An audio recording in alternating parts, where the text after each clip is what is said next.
Hey guys, it's me again coming on Monday strong. Hope you guys are all having a lovely day and or you had a good weekend.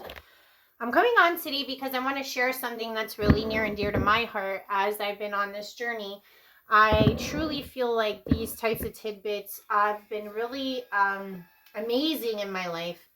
I wanted to talk about ascension and I wanted to talk primarily to the word enlightenment. What does enlightenment mean? Where are we trying to go in this enlightenment era?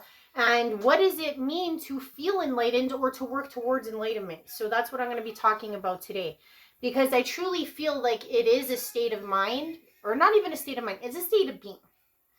As you lighten your soul's purpose, as you lighten yourself and rid yourself of many things, you'll notice that your soul becomes a lot more light within, and you yourself also feel lighter. And I don't mean lighter like losing weight at the gym. I mean lighter in the sense that the capacities of yourself that you have to use within and face everyday challenges changes and permeates because your enlightened self is within you, that is creating the actual life that you're seeing. So because the life that you're seeing is becoming lighter and lighter and less dense in this world, in this matter, you start to see that you actually evolve and flow within this permeated experience that you've created for yourself. So if the soul feels lighter, if the soul feels less tarnished and less controlled and less asphyxiated into certain parameters, the lighter your soul is, the lighter your existence becomes. And that's why when people say like, oh, I want to manifest a better world, how you manifest and get higher higher vibing. I don't like to say this word higher vibing. What I feel like it is that the layers that you shed from oneself make you lighter. And because you are lighter and you are becoming enlightened as a soul, your whole existence becomes and expands into a lighter sense of self. And because you're going through the world in a lighter way, things are not as difficult as they once were when you were in a lower density or a less enlightened state. So I hope that helps, because the more your soul evolves, the more light your soul becomes, the more you shed. That's where the shine comes from, because you're being closer to yourself. And as you reach closer to yourself, you'll notice you start to shed, and matter doesn't seem to asphyxiate itself as difficultly as it used to before. You'll notice that you start to manipulate the matter around you within your everyday life to conform to your higher vibing sense of being. And the more you enlighten, the more layers you shed, the more you take away from this existence that you're seeing in the 3D, the more you challenge it, the more jumps, the more leaps of faith you take, you'll notice that you're getting closer to your authentic, truest self. And that is where the enlightenment comes. Okay? So the more, like I said, the more you reveal you, the more you strip off those layers of persecution. That's usually done by what I like to call acts of faith. Okay? Acts of faith tend to come in a way where you've got to go against what the social norms are. You've got to go against what people believe is right or wrong. You've got to go against what your family believes, what your friends believe, what your coworkers believe. Acts of faith tend to be very traumatic to the one who is acting, because the thing is like, you're going against everything you've been taught. And the thing is, and I'll say this, most acts of faith, if you can think of it this way, we can do when we're really drunk or on drugs, or even as children. Now please hear me. Do you ever notice, and if for those of you that don't drink or have never done drugs, you might not understand what I'm saying, but for some reason when you drink or do drugs, right, you can do things or say things or act in ways that you wouldn't normally do. But here's the kicker. A lot of people say that is not your most authentic self, which is true. It is not your authentic self. But what it is a self that doesn't see barriers, that doesn't see social norms, that doesn't care about them. Okay? So you act in that way because you are under the influence of such things. Now, the thing is that how you do leaps of faith is by actually doing those awkward, strange acts, but sober and totally aware of oneself. And the thing is as difficult as it seems, as embarrassing, as tragic, as teeth biting as it seems to do those things, those acts of faith are actually going to be more layers that you take off of your soul. And as you take and shed more, you are allowing your soul to get lighter and lighter, and your existence becomes lighter and lighter because you're actually trudging through the 3D matrix of confinement, of jailment that we're all currently in. So when you are trying to reach for your most authentic self, by doing these acts of faith, even if it means, let's say for example, you're somebody who's socially awkward, you have a really hard time talking to people. Little ways you could do this without getting drunk or getting high or whatever, start saying hello to strangers. It could even be as small as that, okay? You go out one day and say, I'm going to say hi to one person. That's my goal today. That's my goal. And most of you might be like, oh, why does that hurt? But for that person struggling with that, that's tremendous. So let's say that's not your problem. Let's say your problem is talking to girls or talking to guys.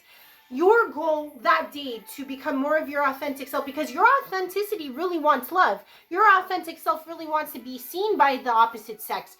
But you stop yourself because of whatever reasoning you have, whatever fears you have. You take that step to tell yourself, I'm going to go pick up, or I'm going to go talk to a woman, or I'm going to go talk to a man today, and that is my goal.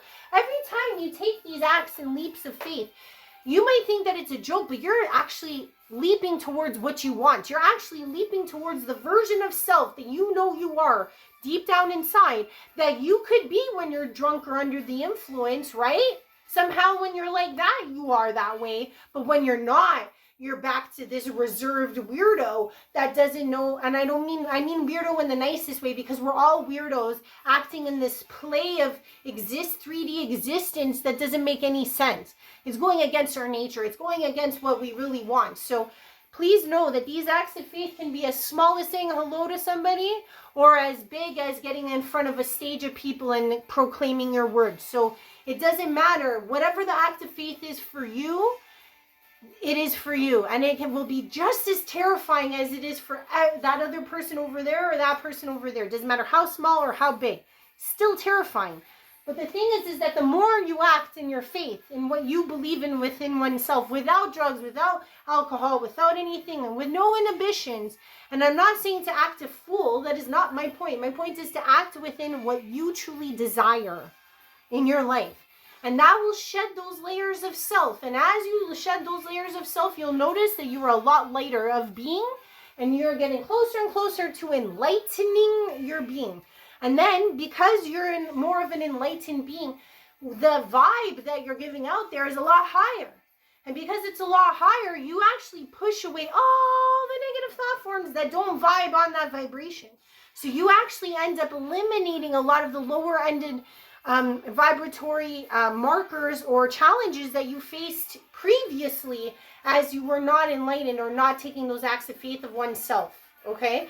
The more acts of faith towards oneself to be more authentic, the more you'll notice you're vibing high and you start to permeate all the negative thought forms in your life that once held you down. So I hope that helps. Also, the next thing I'm going to say, a way to do this is to relieve yourself of all the distractions that don't become you. Like, I notice every day that I talk to people that are so bogged down by everything they're seeing on the news and all the destruction and all of this and all of that. And I'm going to say to you, if you're watching TV and news and talk shows, and when you finish watching that, you feel less than, you feel sad, you feel like you can't make a difference, stop watching that stuff. Change how and what you watch. Turn it into uplifting documentaries. Turn it into things of uplifting knowledge, of solution-based things. Because there's no point in you watching the news. And I'm going to say this wholeheartedly.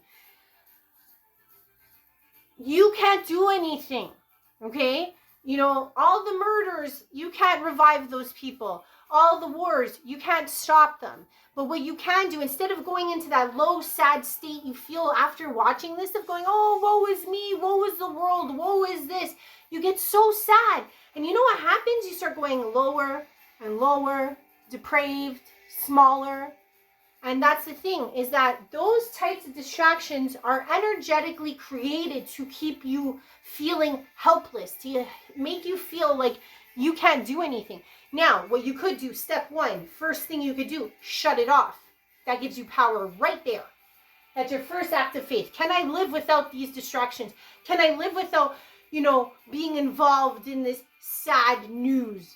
And the thing is that once you make that leap of faith, you realize you can turn your energy to things that are of uplifting knowledge, like documentaries, etc. Because now you're not focused on all the negativity. You're like, how can I make it better? I'm going to start putting my energy into watching things that are solution-based, trying to make things better. And then you start to expand, okay?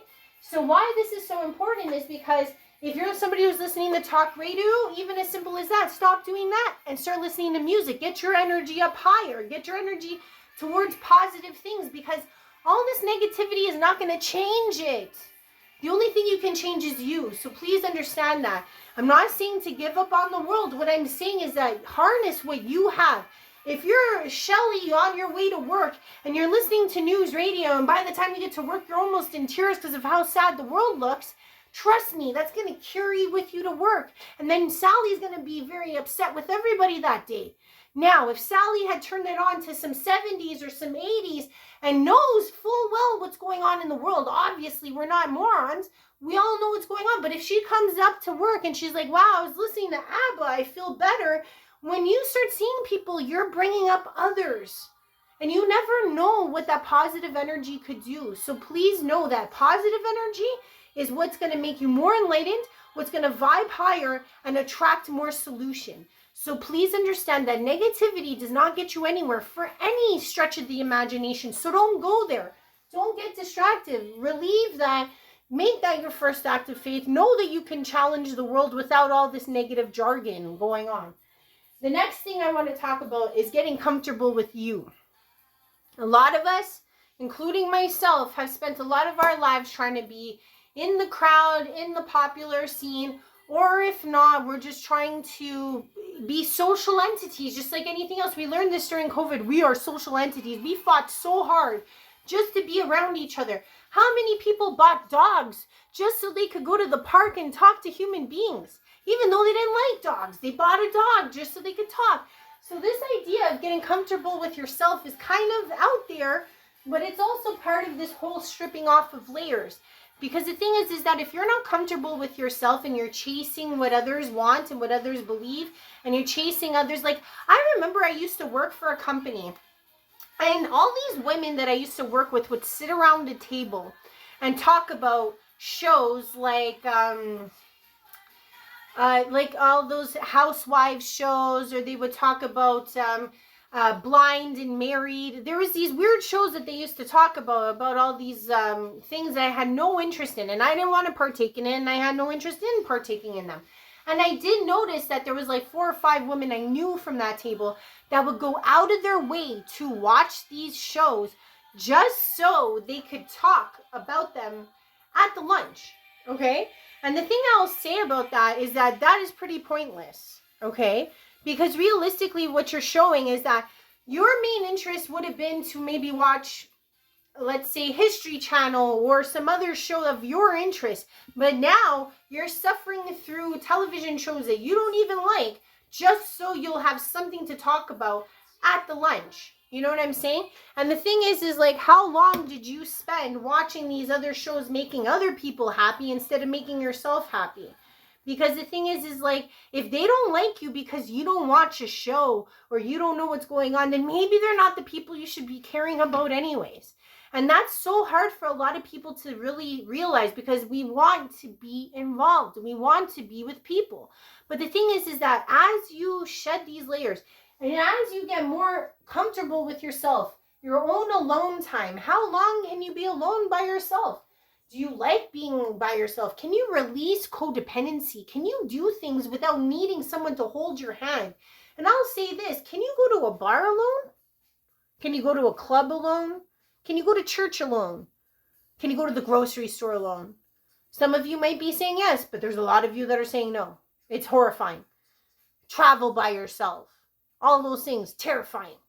Why? You were always here. You were always you. You came into utero alone. Why are these things so terrifying? You're going to be there anyways, with another person anyways. So why is it so terrifying to be by yourself? I know this firsthand because in my old life, I was always in a fear of missing out. I was always like, oh, I got to go be with people and I got to go find myself in people. And it's a crap. It's a bunch of crap. You're not going to find yourself in other people. You're going to find yourself by being alone and figuring out what you want to do with yourself and what makes you happiest. And in order to do that, you got to release that codependency and you got to find out what you like. And then at the same time, you have to have faith in your own spirit, in your own abilities, in your own destiny, so to speak. Be okay with your own destiny. Be okay to know that people have got your back regardless if you're in the mix 24/7 kissing their ass.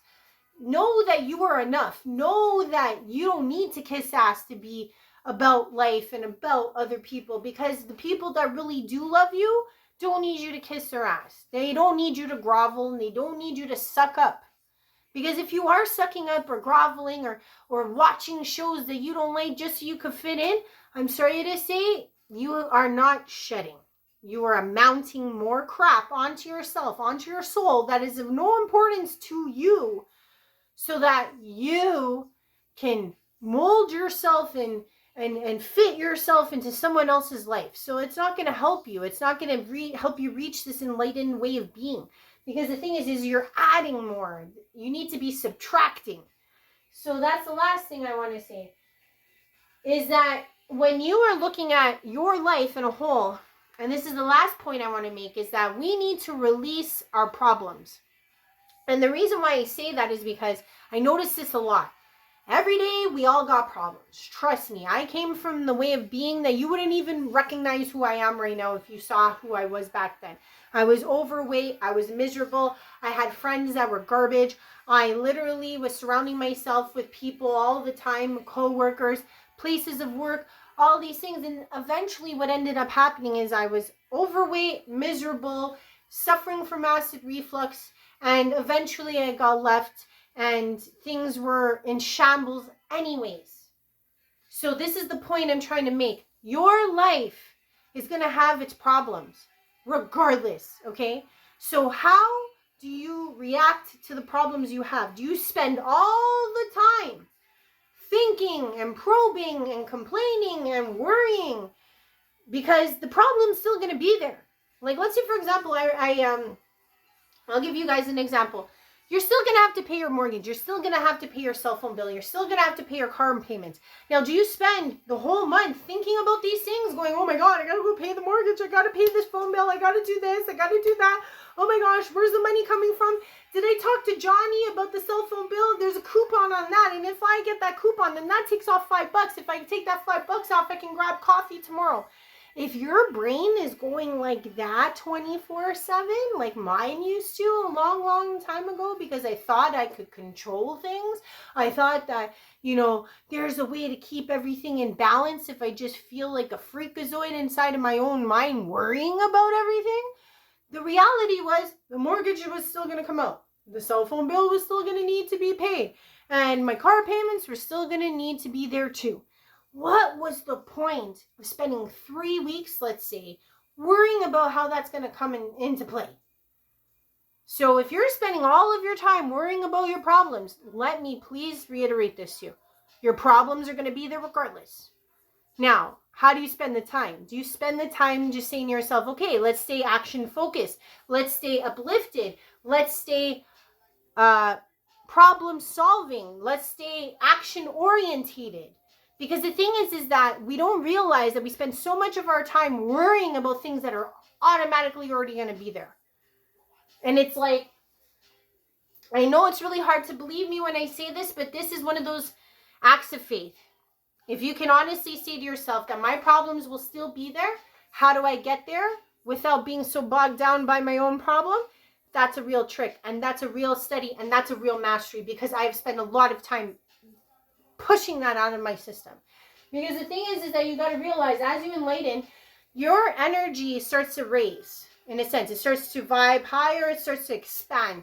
And you'll notice that negative thought forms and problems and things that you were previously worried about start to get pushed out of your world. Especially when you push negative people, negative thought forms, negative entities, negative gets all pushed out. All you can allow is positivity. All you can allow is better things. All you can allow is joy. It is an enlightened state of being when you push all of this stuff out. So why not push it out? Why live with the constraint? Why live in a world that you don't want to see? So I will say this to you, push it all out so that you can create these acts of faith and move through these acts of faith one by one by one by one, two by two by two by two. And as you do that, you'll notice that your soul feels lighter. You feel lighter. You have more of a grace and ease through life because you've taken those challenges head on. So I just want to say that the enlightened way of being is in you. And I'm telling you, since I've been on this journey and since I've been doing all these things, I've lost weight. I don't have any issues with my heartburn anymore. I eat better. I have better friends. I have less stress. I have more money in my account. I like the song goes on and on and on. I have more freedom with my son.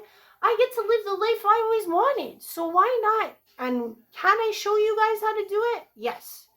Do I want you guys to do it? Yes. Can we all do it? Yes. You don't need me to do it. You need to just do it on your own and find your acts of faith and take those leaps. And once you take those leaps, just test it. Just see how you feel after you do it. At least once try.